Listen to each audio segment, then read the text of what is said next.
Hello my dear students, I hope that you all are doing fine. So इस video के अंदर हम MPSC 004 के इम्पॉर्टेंट क्वेश्चंस को विद आंसर्स डिस्कस करेंगे।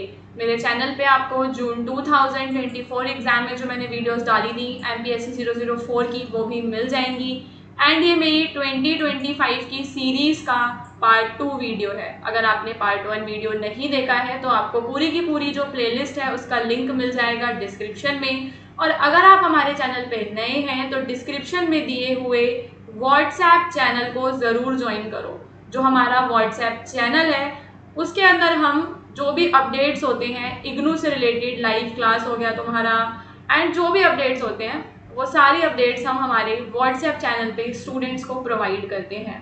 एंड गाइस, वीडियो को स्टार्ट करने से पहले मैं आपको एक और चीज़ बताना चाहती हूँ कि अगर आपको MPSC 004 के सारे जो चैप्टर्स हैं उनके नोट्स को परचेज करना है, जो नोट्स हैं वो एकदम इजी लैंग्वेज में आपको मिलेंगे। तो नोट्स को परचेज करने के लिए आप डिस्क्रिप्शन में दिए हुए नंबर पे हमें व्हाट्सएप पे मैसेज कर सकते हैं, कांटेक्ट कर सकते हैं व्हाट्सएप पे। एंड MPSC 004 का स्पेशली जून 2025 के एग्ज़ाम के लिए हमने गेस्ट पेपर भी प्रिपेयर किया हुआ है। तो अगर आप लोग चाहें तो उस गेस्ट पेपर को भी ले सकते हैं। गेस्ट पेपर और नोट्स दोनों ही आपके एग्ज़ाम को पास करने में आपकी हेल्प करेंगे। अभी एग्ज़ाम में काफ़ी टाइम बाकी है तो अभी आप उसको ले सकते हैं, बिकॉज अभी आप सेकेंड ईयर में हैं। तो जितने अच्छे आप आंसर्स लिख कर आएंगे उतनी अच्छी आपकी परसेंटेज बनेगी।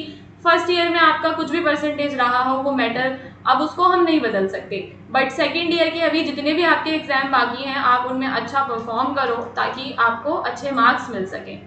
अभी यहाँ पे जो हमारा क्वेश्चन नंबर 1 है, ये एग्जाम में काफ़ी बार पूछा जाता है कि जो रिलीजन और पॉलिटी का एक रिलेशनशिप था, ठीक है, pre modern Indian political thought में, वो क्या था। तो पूर्व आधुनिक भारतीय राजनीतिक चिंतन में धर्म और राजनीति के बीच संबंधों पर यहाँ पे आपको चर्चा करनी है, ठीक है। तो धर्म और राजनीति में हमें पुराने समय में कोई भी जो है डिफरेंशिएशन नहीं देखने के लिए मिलता, यानी कि उसको सेपरेट नहीं किया गया था।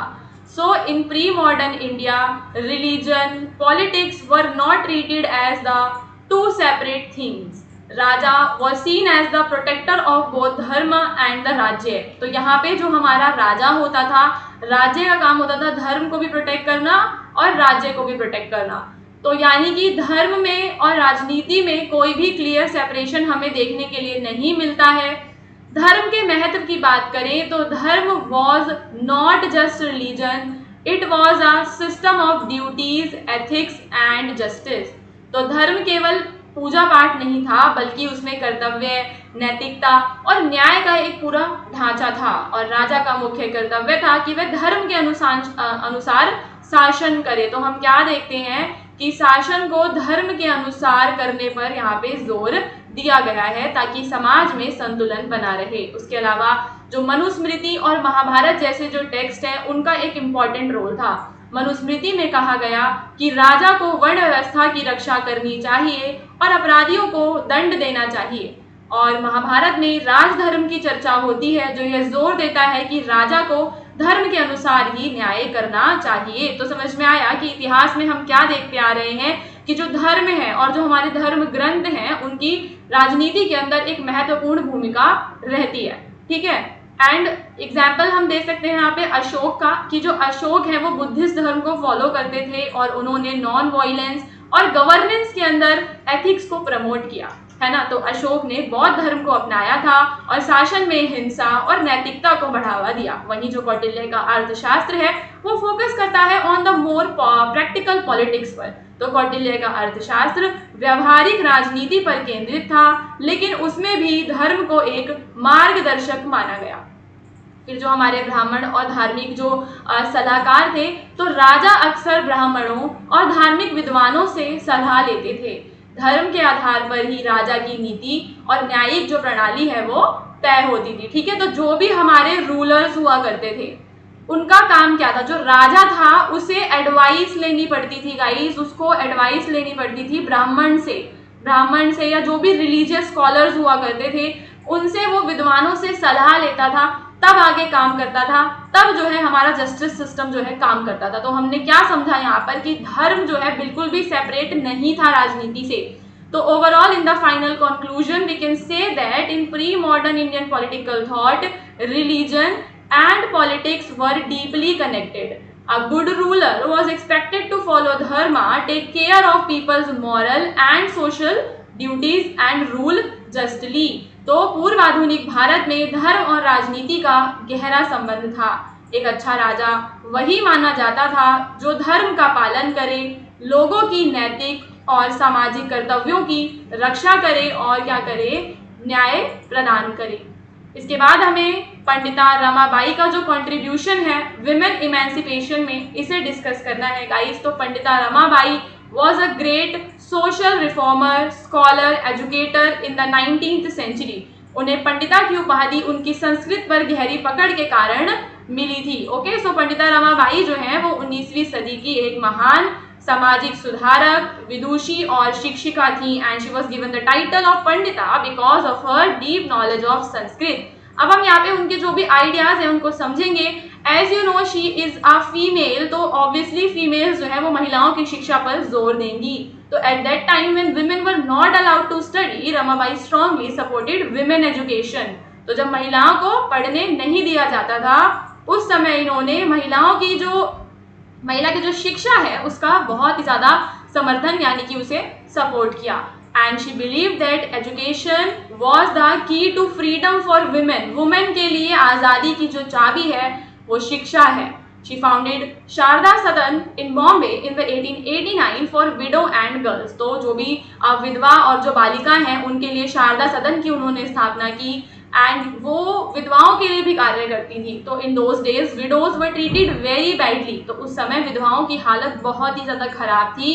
तो रमाबाई ने पुणे में मुक्ति मिशन की स्थापना की जो विधवाओं, बेसहारा और पीड़ित महिलाओं के लिए था। She gave them shelter, food, education and also the vocational training. तो हुनर की ट्रेनिंग दी उन्होंने ताकि औरतें आगे काम कर सकें, उन्हें एम्प्लॉयमेंट मिल सके। ठीक है, then she later become a Christian which was very bold for a women of that time. बाद में वो क्या करती हैं, अपना धर्म भी परिवर्तित कर लेती हैं, but she used her faith for service. लेकिन यहाँ पे धर्म का काम, धर्म बदलने से सिर्फ उनका एक मेन जो मुद्दा था वो क्या था, सेवा करना। ठीक है, उन्होंने अपने धर्म का उपयोग सेवा के लिए किया। उन्होंने बाल विवाह, जाति व्यवस्था और महिलाओं के अधिकारों की कमी के खिलाफ संघर्ष किया। राइटिंग्स में उन्होंने कई सारी किताबें लिखी जागरूकता फैलाने के लिए। उनकी एक फेमस किताब है the high cast Hindu women, जहाँ पे वो जो है विधवाओं, हिंदू विधवा महिलाओं की जो सफरिंग्स हैं, उनकी जो पीड़ा है उसको उजागर करती हैं। ठीक है, तो हम फाइनली क्या समझ चुके हैं कि जो पंडिता रमाबाई हैं वो भारत में महिला उद्धार की अग्रदूत थी। उन्होंने शिक्षा, समाज सेवा और साहसिक आवाज के जरिए लाखों महिलाओं को आशा और सम्मान दिया। देन हमारा अगला क्वेश्चन है in which we have to discuss the salient features of Swami Vivekananda theory of social change. ठीक है, तो स्वामी विवेकानंद के सामाजिक परिवर्तन के सिद्धांत की मुख्य विशेषताओं की आपको चर्चा करनी है। तो वो कहते हैं कि मानव निर्माण ही लक्ष्य होना चाहिए, कि जो देश में जो नागरिक हैं, जो मानव है ना, उन्हें अच्छा बनाना है। तो स्वामी विवेकानंद का मानना था कि सच्चा सामाजिक परिवर्तन मजबूत, नैतिक और शिक्षित व्यक्तियों के निर्माण से होता है। कि अगर व्यक्ति जो है, इंडिविजुअल्स अगर हमारे एजुकेटेड होंगे तो उनका क्या है, मानव निर्माण ही मेरा मिशन है, ऐसा उनका कहना था। He gave great importance to education, especially for the poor and the women. तो महिलाओं के लिए, गरीबों के लिए खासकर उन्होंने शिक्षा को सबसे बड़ा साधन माना। उन्होंने कहा कि जो शिक्षा है वो कैसी होनी चाहिए, शिक्षा ऐसी होनी चाहिए जिससे कि हमारे चरित्र का निर्माण हो और जो है हमारे जीवन को एक नई दिशा मिले और हमारा जो राष्ट्र है वो मजबूत हो। तो यहाँ पे आप समझ गए कि एजुकेशन से उनका क्या मतलब है कि एजुकेशन को कैरेक्टर बिल्डिंग के लिए काम करना है, ये लाइफ गिविंग होना चाहिए और नेशन को स्ट्रेंथ प्रोवाइड करना चाहिए। He linked spirituality with the social reform. उन्होंने आध्यात्मिकता को सामाजिक सुधार से जोड़ा। उनके अनुसार भीतर का सुधार ही बाहरी समाज में परिवर्तन लेकर आता है। तो बेसिकली जो भीतर का सुधार यानी कि inner transformation is very important. ठीक है, अगर कोई अंदर से ही खराब है ना तो कोई फायदा नहीं है। इंपॉर्टेंट क्या है कि आपको अपना इनर ट्रांसफॉर्मेशन करना है, देन आपका आउटर चेंज आएगा। गरीबों की सेवा ही उनके लिए सच्चा धर्म था। तो Swami Vivekananda introduce the idea of daridra narayan, that is seeing God in the poor. दरिद्र नारायण की बात की, यानी गरीबों में भगवान का रूप देखना। वो कहते हैं serve the poor as you would serve the god. गरीबों की सेवा करो जैसे तुम भगवान की कर रहे हो। He believed India's uplift was possible only through national pride and unity, not by copying the West। तो हमें पश्चिमी देशों की नकल नहीं करनी है, बल्कि भारत का उत्थान तब हो पाएगा जब हम अपने राष्ट्र के प्रति गर्व और एकता रखें।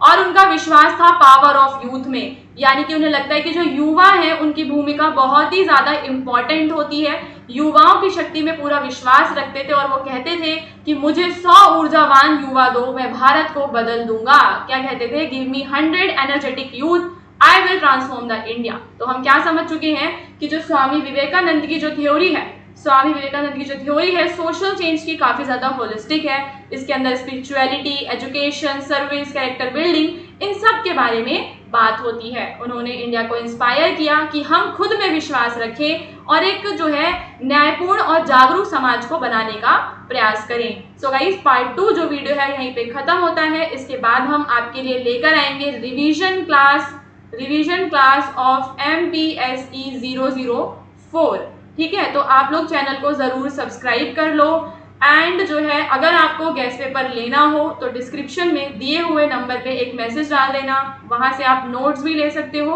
और गैस पेपर भी ले सकते हो।